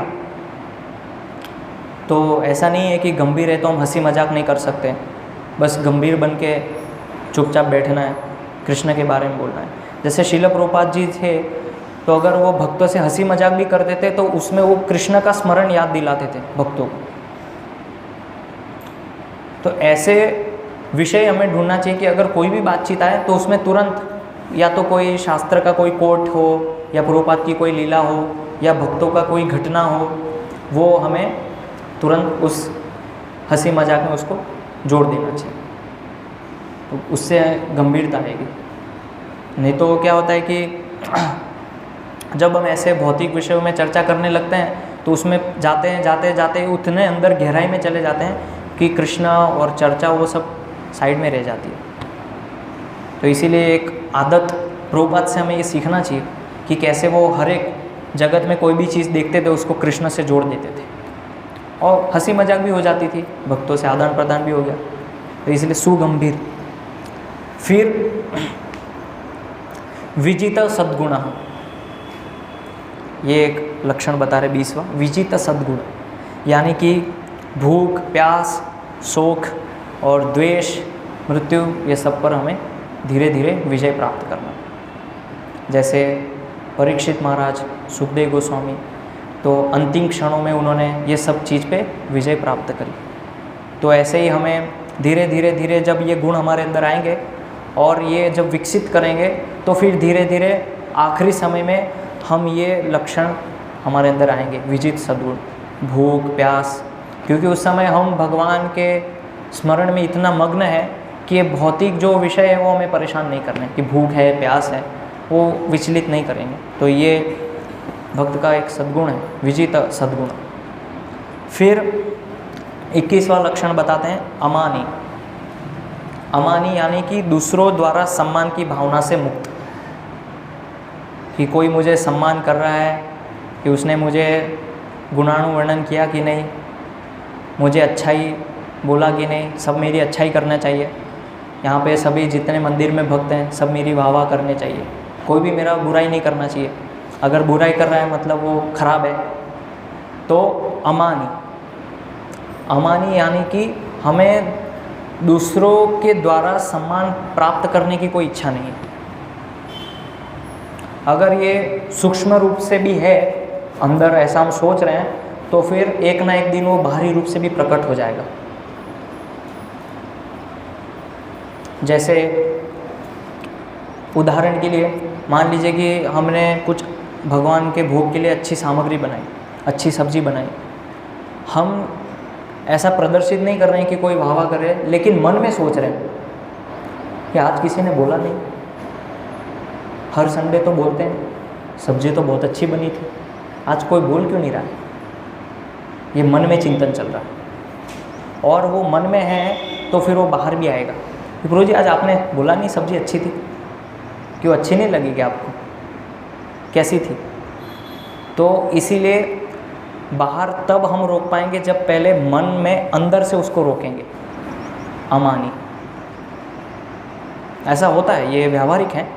ये तो मैंने खाली किचन का उदाहरण दिया, अन्य सेवा में भी ऐसा हो सकता है, बाकी सेवाओं में। तो एक बार सेलम के अंदर एक भक्त थे, तो वो भगवान के लिए माताजी जो है माला बनाती थी, और कभी कभी वस्त्र भी बनाते थे, बहुत अच्छे से माला बनाते थे, और सबको प्रशिक्षण भी देते थे माताओं को। तो जो मंदिर अध्यक्ष थे उन्होंने बताया कि माताजी आप बहुत अच्छा माला बनाते हैं और बहुत सुंदर भगवान के लिए वस्त्र सिलते हैं। तो एक दिन माला में कुछ कमी आ गई, और वो जो अध्यक्ष थे उन्होंने सबसे पहले हमें डांटा। उस समय मैं पुजारी था, तो प्रभु जी ने पहले तो हमको बहुत डांटा, ये कैसी माला है, ऐसी थोड़ी माला पहनाते हैं भगवान को। तो माला उन्होंने पहना ही नहीं भगवान को। और फिर उन्होंने वो माता जी को बोला कि माता जी माला आज सही नहीं बनाई आपने, त्रुटि थी उसमें। और दूसरे दिन से वो माता जी ने माला सेवा छोड़ दी, अब मैं नहीं बनाऊंगी। मतलब जब तक अच्छाई हो रही थी तो ठीक था, लेकिन त्रुटि बताई तो सेवा छोड़ दी।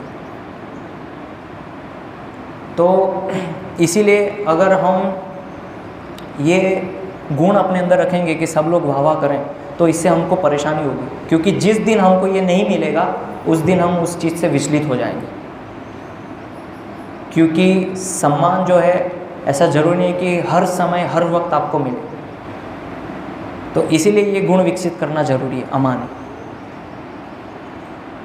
तो इसकी आदत डालनी चाहिए, पहले तो मानसिक रूप से अंदर से, और फिर बाहर से वो आएगी, अपने आप व्यवहार में आ जाएगी। और फिर दूसरा है मानदा, यानी कि दूसरों को सम्मान करने की भावना।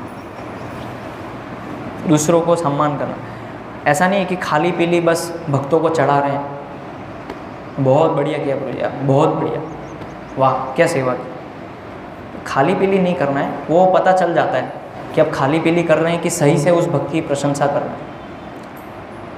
तो इसीलिए दूसरों को सम्मान करना है वो हृदय से होना चाहिए, खाली एक फॉर्मेलिटी नहीं होना चाहिए कि बस मुंह से बोल रहे हैं और अंदर से कुछ है ही नहीं इच्छा। तो अंदर से हृदय से प्रसन्नतापूर्वक उस भक्त की सराहना करनी चाहिए, उनको मान देना चाहिए, सम्मान देना चाहिए। फिर 23वां लक्षण भक्तिविनोद ठाकुर बताते हैं दक्ष। ये जो वैष्णव होते हैं वो हर एक कार्य में दक्ष होते हैं। जैसे शिल प्रभुपाद जी प्रचार भी करते थे, उनको मृदंग भी आता था, कीर्तन भी करते थे, कुकिंग भी करते थे प्रोग्राम के लिए, हर एक कार्य में दक्ष थे। ऐसा कोई भी कार्य नहीं था जिसमें प्रभुपाद पीछे हटे, बहुत सभी कार्य में ऑलमोस्ट प्रभुपाद एक्सपर्ट थे। कोई भी कार्य, अकाउंटिंग है, अकाउंट देखना है, उसमें भी प्रभुपाद एक्सपर्ट थे। कैसे लोगों से डील करना है, उसमें भी एक्सपर्ट थे। तो दक्ष होता है हर एक क्षेत्र में। और फिर 24वां लक्षण बता रहे हैं अवांछक, निष्कपट, निष्कपट भाव। और फिर 25वां लक्षण है ज्ञानी। ज्ञानी, उसको हर एक स्तर का ज्ञान होता है, और उसमें भी सबसे महत्वपूर्ण ज्ञान है कि मैं भगवान श्री कृष्ण गुरु का सेवक हूँ, दास हूँ, भगवान श्री कृष्ण स्वामी है और उनकी सेवा करना मेरा कर्तव्य है। ये परम ज्ञान है। भले कुछ ज्ञान हो नहीं हो, लेकिन ये परम ज्ञान है, तो ये उसको पता होता है, इसलिए उनको ज्ञानी कहा गया। तो अभी हम ये जो लक्षण पढ़े 25, इसमें अभी हम एनालाइज करेंगे कि इसमें से कितने लक्षण हमारे अंदर हैं और कितने नहीं हैं। और जब एनालाइज करेंगे, अपने आप को देखेंगे, तो फिर पता चल पाएगा कि वास्तव में वैष्णव हम है ही नहीं।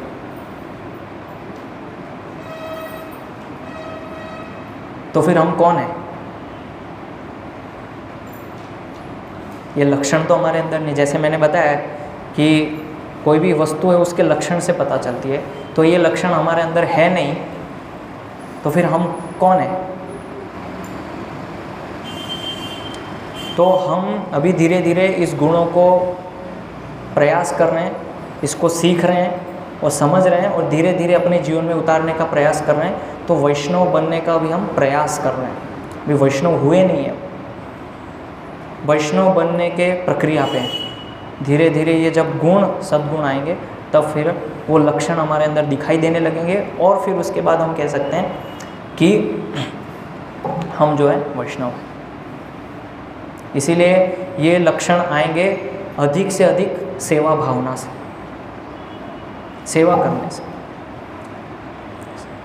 कई बार ऐसा होता है, मतलब मैंने देखा है, अनुभव किया है कि जब किसी भक्त को सेवा चार्ट में नाम दिया जाता है कि ये आपकी सेवा है, ये आपको सेवा करना है, और जब आपातकालीन परिस्थिति में कोई सेवा छूट जाती है तो फिर भक्त वेट करते हैं, अब कौन जाएगा, मेरी सेवा तो हो गई, कौन करेगा, एक दूसरे का मुंह देखेंगे। तो वेट क्यों कर रहे हैं हम?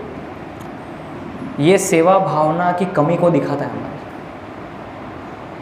जितनी अधिक सेवा भावना की कमी होगी उतना ही हम ये सद्गुण अपने अंदर नहीं ला पाएंगे। ऐसा होता है, ये व्यावहारिक है। ऐसे कि बोल देते हैं कि प्रभु जी वो लिस्ट में तो मेरा नाम नहीं था, वो सेवा तो आपने उसमें लिखी नहीं थी, चार्ट में नहीं थी, लेकिन ये आपातकालीन परिस्थिति है तो इसमें सभी भक्तों को तैयार हो जाना चाहिए वो सेवा करने के लिए। हम देखते हैं कि कौन जाएगा, वो जाएगा कि मैं जाऊंगा, वो जाएंगे तो फिर मैं नहीं जाऊंगा।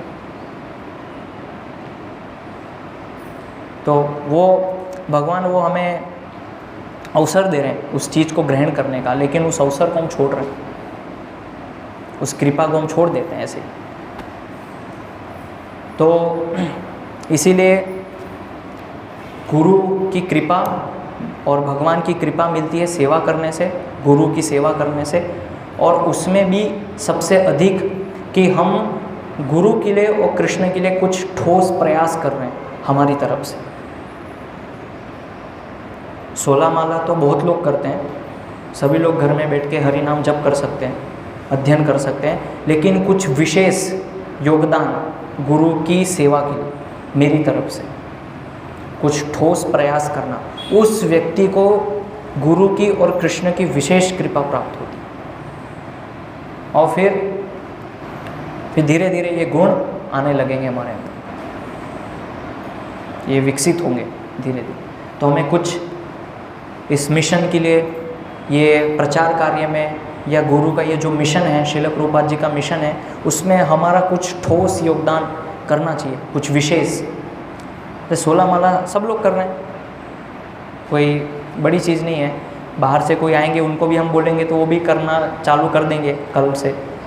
लेकिन हमने क्या किया विशेष योगदान इस संस्था में आके, इस मूवमेंट में आके, प्रभुपाद के लिए हमने क्या किया?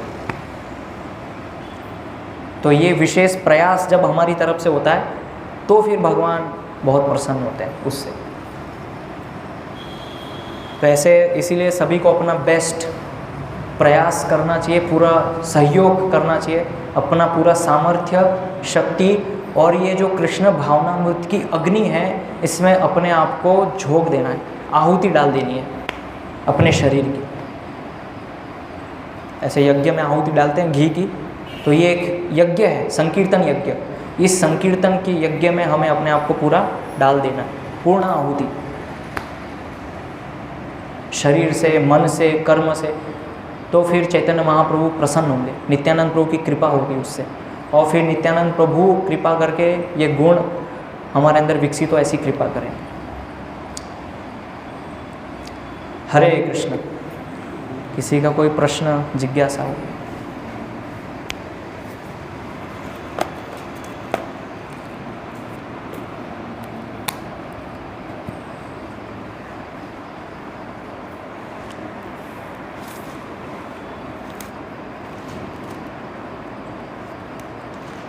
सब क्लियर है?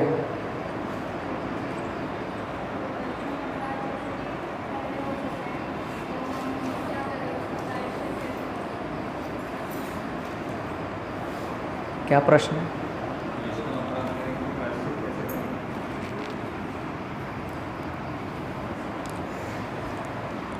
मैंने एक बार गुरु महाराज से पूछा था प्रश्न सेलम में कि वैष्णव अपराध होता है तो कैसे गुरु महाराज हम उससे मुक्त हो सकते हैं। तो गुरु महाराज ने बोला वैष्णव अपराध कर ही क्यों रहे हैं, क्यों कर रहे हैं वैष्णव अपराध। मतलब थोड़ा क्रोधित हो गए गुरु महाराज। ये प्रश्न ही गलत है कि वैष्णव अपराध से कैसे बचा जाए। उसका भी उल्लेख है शास्त्रों में कि जैसे गलती से या अकारण, मतलब हमारा ऐसा इंटेंशन नहीं है अपराध करना, लेकिन हो जाता है बाय मिस्टेक, तो अपराध जो है वो कभी क्षमा नहीं होते। जैसे कि वो भजन है, तोमा स्थाने अपराधे तारे, क्या है, तारे हरि नाम, हरि स्थाने अपराधे अपराधे तारे हरि नाम, तोमा स्थाने अपराधे ना ही परित्राण। तो जो वैष्णव होते हैं उनके प्रति अपराध करने से उसका कोई परित्राण नहीं है। लेकिन शास्त्र में वर्णन है कि भगवान जो गलती से हमारे से अपराध होते हैं उसको पाप में परिणित करके और उस पापों को क्षमा कर देते हैं। ऐसे पाप क्षमा हो जाते हैं, लेकिन अपराध जो है वो क्षमा नहीं होते हैं। तो जो हमसे गलती से जो भी अपराध होते हैं उसको पहले पाप में ट्रांसफ़र करते हैं और फिर उस पापों को भगवान जो है क्षमा कर देते हैं। क्षमा, इतने अपराध हमने किए हैं, इतने अपराध अभी भी कर रहे हैं, हमें शर्म आनी चाहिए, फिर भी हम यहाँ बैठे हैं। कैसे बैठे हैं?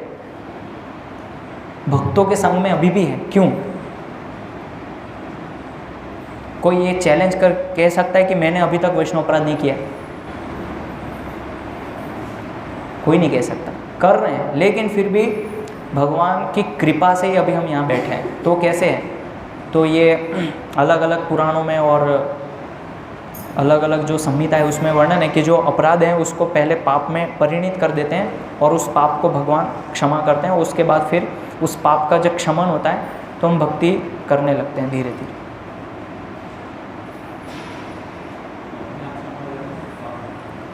मतलब पाप भगवान उसको ट्रांसफ़र करके पापों को नाश कर देते हैं।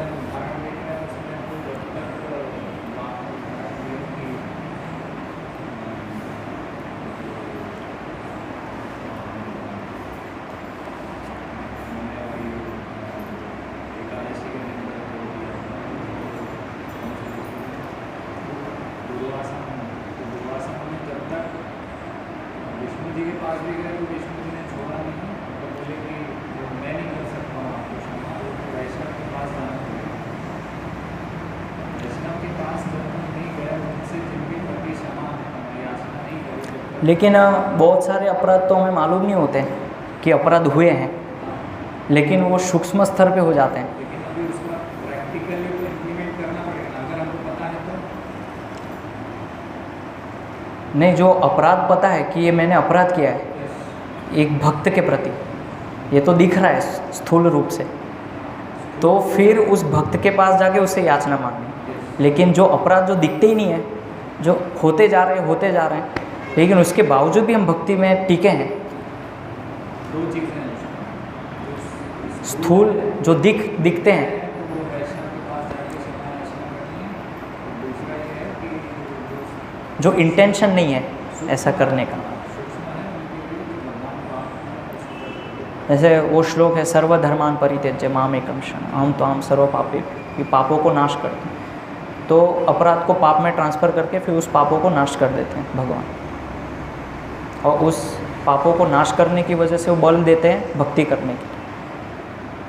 लेकिन ऐसा नहीं कि अपराध किया है भक्त के प्रति, वो दिख रहा है फिर भी हम नहीं जा रहे हैं और सोचे कि वो तो हो जाएगा अपने आप, तो फिर वो गलत है। उसके लिए फिर ये केस जो आप बता रहे हैं दुर्वासा मुनि का उसके बिना तो परित्राण नहीं नहीं है। है। यस, समाधि मांगी तो और वो समान नहीं होगा। यस, मतलब वो उस पूरे भागवतम में वही संवाद बता रहे हैं विष्णु भगवान की, नहीं कर सकता, मैं भी क्षमा नहीं कर सकता आपको, उनके पास ही जाना पड़ेगा आपको।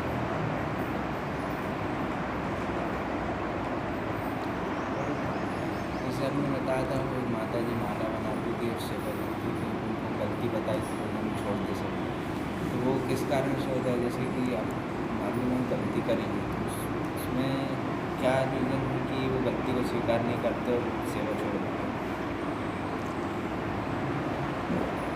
मतलब मैंने बताया कि जैसे हम सेवा अच्छे से कर रहे हैं और उसमें मानसिक रूप से ये चिंतन है कि सब वाह वाह कर रहे हैं, लेकिन जिस दिन ये नहीं होता है उससे हम विचलित हो जाते हैं और फिर वो सेवा को ही छोड़ देते हैं, क्योंकि आज वो मिला नहीं, जो हमने अपेक्षा नहीं किया था वो मिला आज। हमने कभी सोचा नहीं था कि ऐसा भी हो सकता है कि कभी प्रभु जी आके ऐसा डांट भी सकते हैं और बोल भी सकते हैं, ये उन्होंने कभी अपेक्षा नहीं किया था। तो उससे वो विचलित हो गए और सेवा छोड़ दी, क्योंकि उनकी तो यही अपेक्षा थी कि प्रभु जी रोज़ आएंगे, भले ही उसमें त्रुटि हो लेकिन सही बोलेंगे, बहुत अच्छा बनाया आप। तो यानी कि हम ये अपेक्षा लेके नहीं चले कि हर अवस्था में हर परिस्थिति में भक्त गुणगान करेंगे,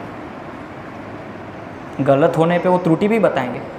अगर ये मंशा है कि नहीं मुझे हर समय सम्मान मिलना चाहिए, तो त्रुटि बताने पे आप उससे विचलित हो जाएंगे, आप छोड़ देंगे नियमों को, भक्ति को, सेवा को, सब छोड़ देंगे।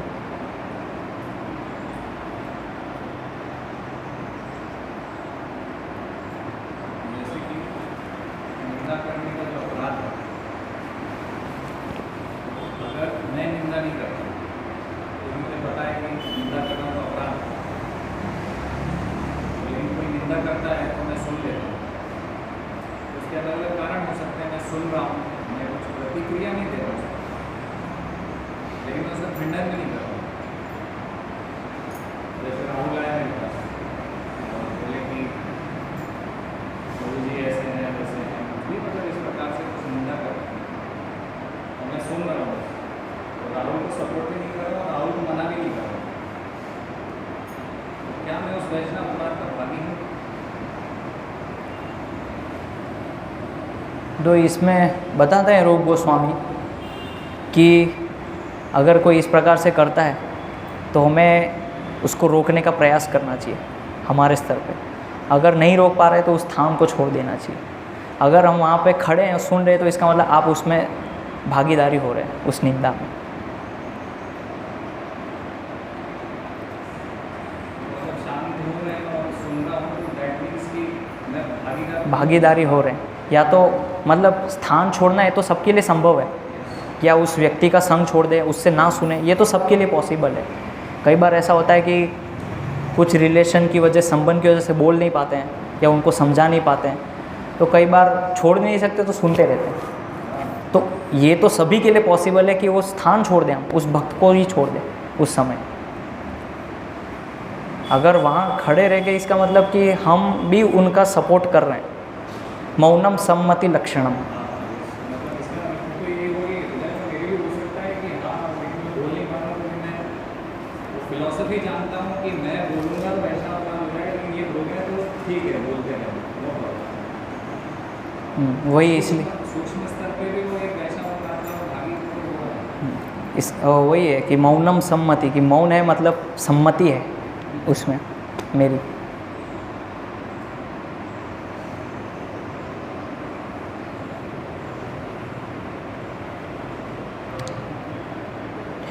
हरे कृष्ण। श्रील प्रभुपाद की जय।